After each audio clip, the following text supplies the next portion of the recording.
بسم اللہ الرحمن الرحیم۔ السلام علیکم ورحمۃ اللہ وبرکاتہ۔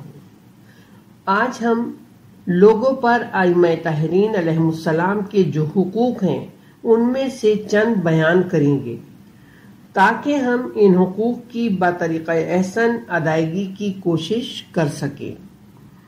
ان حقوق کی تفصیل اس طرح سے ہے۔ نمبر 1، ائمہ طاہرین علیہم السلام کی معرفت۔ جیسا کہ فریقین کی متواتر احادیث سے ثابت ہے کہ پیغمبر اسلام نے فرمایا، جو کوئی شخص اس حالت میں مر جائے کہ اپنے زمانے کے امام کی معرفت نہ رکھتا ہو تو گویا وہ جاہلیت کی موت مرا۔ اس حدیث میں امام کا لفظ اس بات پر دلالت کرتا ہے کہ امامت کا سلسلہ ہر زمانے میں جاری و ساری ہے۔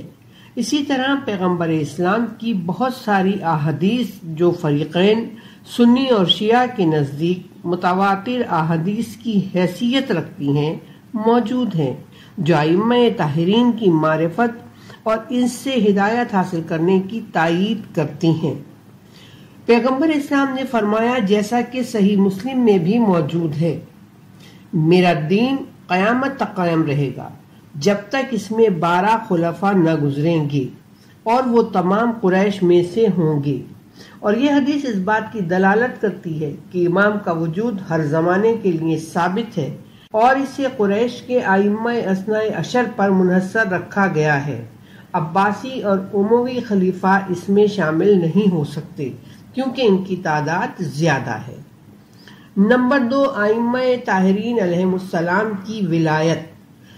ائمہ کی معرفت حاصل کرنا ہی کافی نہیں جب تک اپنے آپ کو ان کی ولایت سے منسلک نہ کیا جائے اور ان کے بتائے ہوئے خطوط پر نہ چلے، کیونکہ اس کے بغیر معرفت ایک کھوکھلی شے سے زیادہ حیثیت نہیں رکھتی۔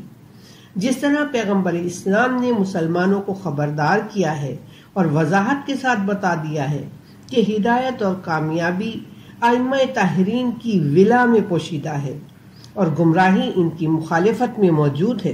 پیغمبر نے فرمایا، بے شک میرے اہل بیت کی مثال تمہارے درمیان نوح کی کشتی کی مانند ہے، جس میں سوار ہوا اس نے نجات پائی اور جس نے روگردانی کی وہ غرق ہوا۔ پیغمبر اسلام نے فرمایا، جو شخص یہ خواہش کرے کہ میری طرح زندگی گزارے اور میری طرح اسے موت آئے اور میرے پروردگار کی ہمیشہ رہنے والی جنتوں میں داخل ہو، تو اسے چاہیے کہ علی اور اس کے بعد اس کی ذریت کی ولایت کا اقرار کرے، کیونکہ یہ لوگ ہدایت کی راہ سے کبھی دور نہیں ہوں گے اور نہ تمہیں گمراہی میں مبتلا کریں گے۔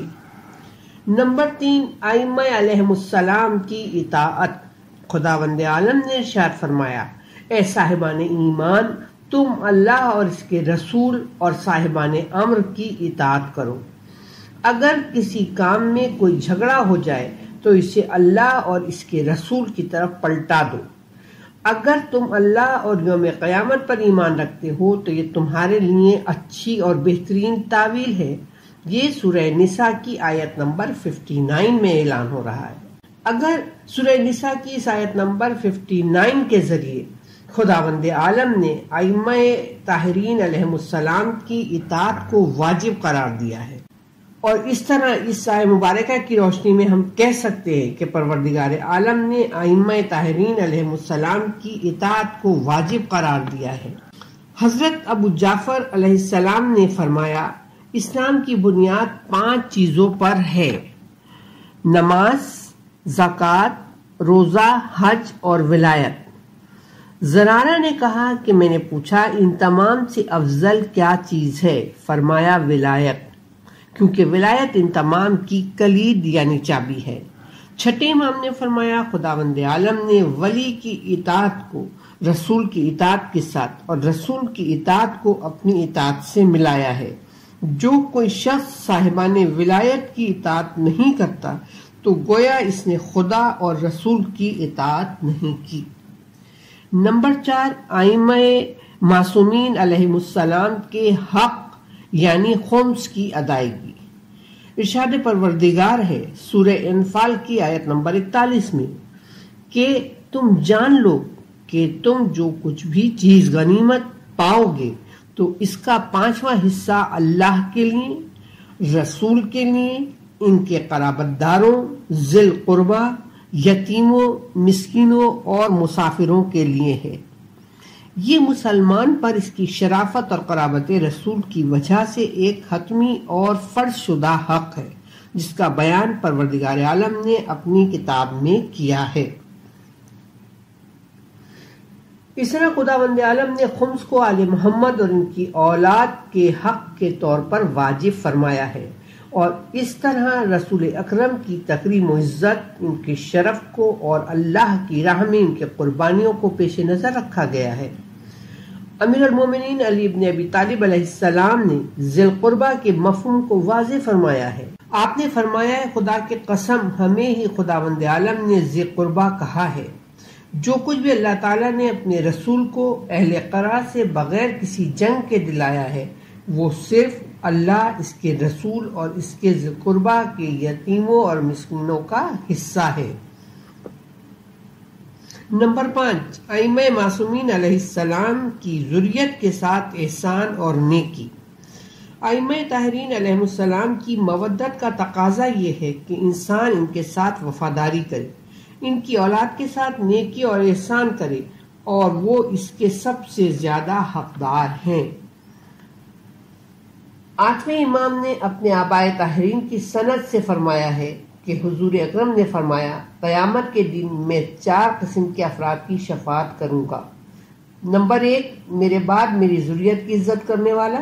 نمبر 2، ان کی ضروریات کو پورا کرنے والا۔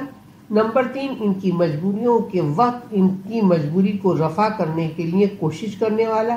نمبر 4، اور اپنے دل اور زبان سے ان کے ساتھ محبت کرنے والا۔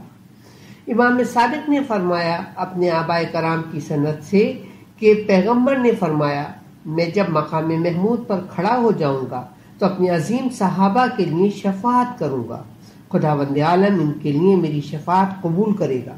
خدا کی قسم میں ان لوگوں کی شفاعت نہیں کروں گا جو میری ذریت کو اذیت پہنچاتے ہوں۔ نمبر 6، ائمہ معصومین کی مدح و ثنا اور فضائل کا پرچار۔ صاحبان عقل فطری طور پر عظیم لوگوں کی قدر و منزلت کا تعین فضل و کرم کے کاموں میں ان کی سبقت کی بنا پر کرتے ہیں اور اسی کے مطابق ان کی تکریم کرتے ہیں۔ ائمہ طاہرین علیہ السلام حسب اور نسب کے اعتبار سے تمام لوگوں سے بڑھ کر ہیں اور بزرگی اور عظمت کے میدانوں میں سب سے بڑھ کر ہیں۔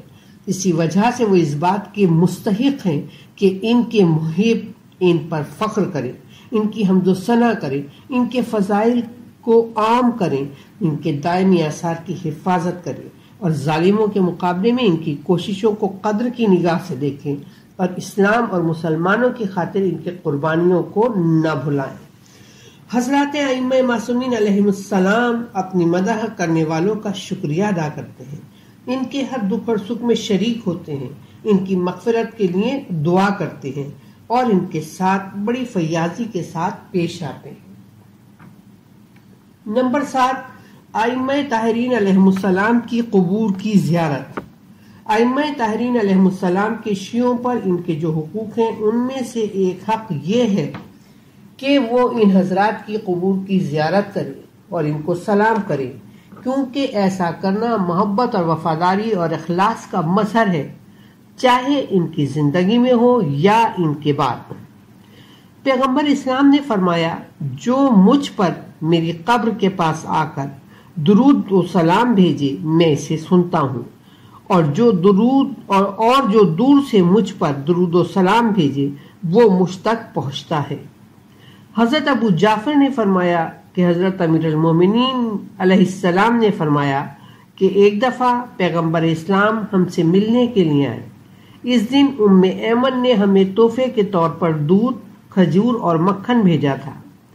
ہم نے اسے حضور اکرم کی خدمت میں پیش کیا، آپ نے کھایا اور گھر کے کونے میں نماز پڑھی اور آخری سجدے میں بہت زیادہ گریہ کیا۔ ہم میں سے کسی نے آپ کی تعظیم و اجلال کی وجہ سے کچھ نہ پوچھا، مگر حسین جو اس وقت کم عمر تھے اٹھے اور کہنے لگے، نانا جان، جب آپ ہمارے گھر آتے ہیں تو ہمیں جس قدر خوشی ہوتی ہے وہ کسی دوسرے وقت نہیں ہوتی، مگر آج آپ اس قدر روئے کہ ہمیں دکھ ہوا۔ آپ کیوں روئے تھے؟